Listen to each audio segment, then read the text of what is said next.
చెప్పు, అప్పుడే అది మార్చబడుతుంది. దేవునికి స్తోత్రం, హల్లెలూయా. అందుకే మనం అర్ధగంట అయినా సరే దేవుని హృదయపూర్వకంగా ఆరాధనలో నీ అంశాన్ని జోడించు, ఆరాధనలో నీ సమస్యలు దేవునికి చెప్పు. సమీపంగా ఉన్న దేవుడు దానిని మార్చును గాక. ఇంకొక మాట చదివి ప్రార్థన చేస్తాను.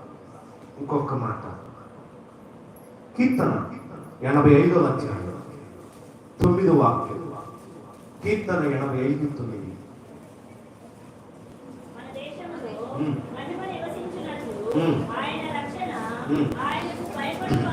ఆయన రక్షణ ఆయనకు భయపడు వారికి చప్పట్లు కొడదామా, హల్లెలూయా చెప్దామా? ఆయన రక్షణ ఆయనకు భయపడు వారికి. ఆ రోజు చాలా మంది దేవుని భయం లేకుండా మేము యేసు ప్రభువుని వెంబడిస్తామని వచ్చారు. వెంబడించారా?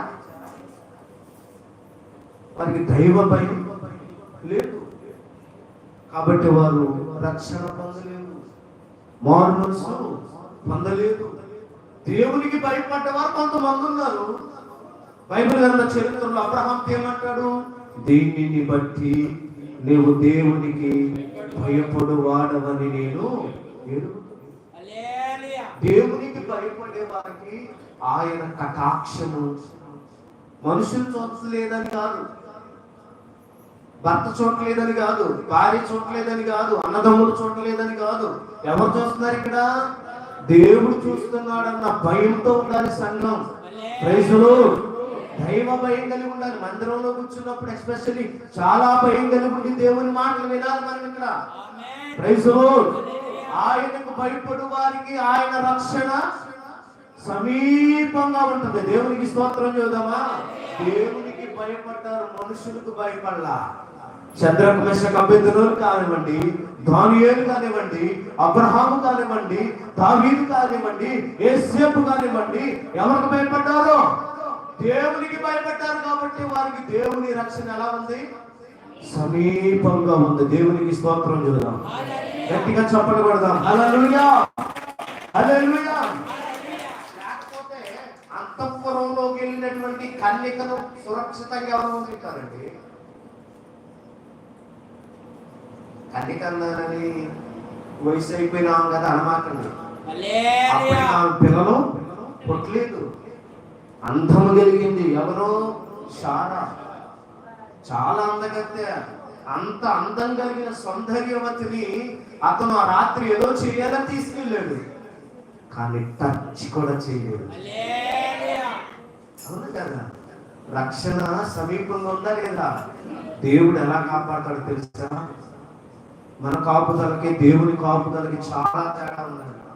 ఆయన కాపుదల ఎలా ఉంటుందంటే కంటికి రెప్పలాగా ఉంటుంది.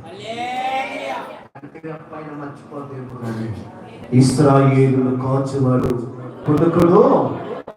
మన దేవునికి భయపడే వారిగా ఉన్నప్పుడు ఆయన కాపుదల, ఆయన రక్షణ ఎప్పుడు మనకి, మన కుటుంబాలకు, సంఘానికి తోడుగా ఉంటుంది.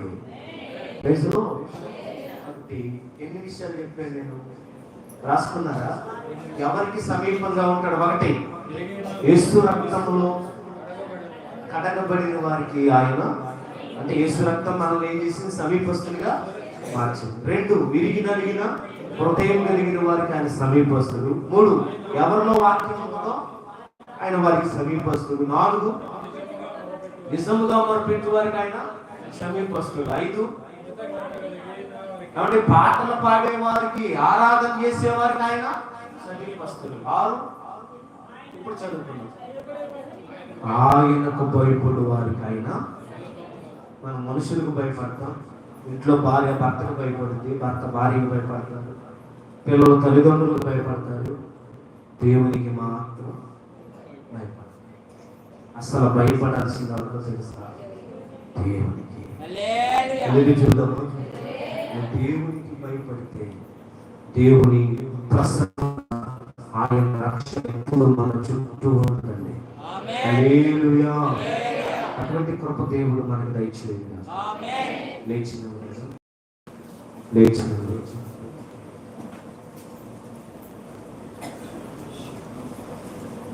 ఇందాక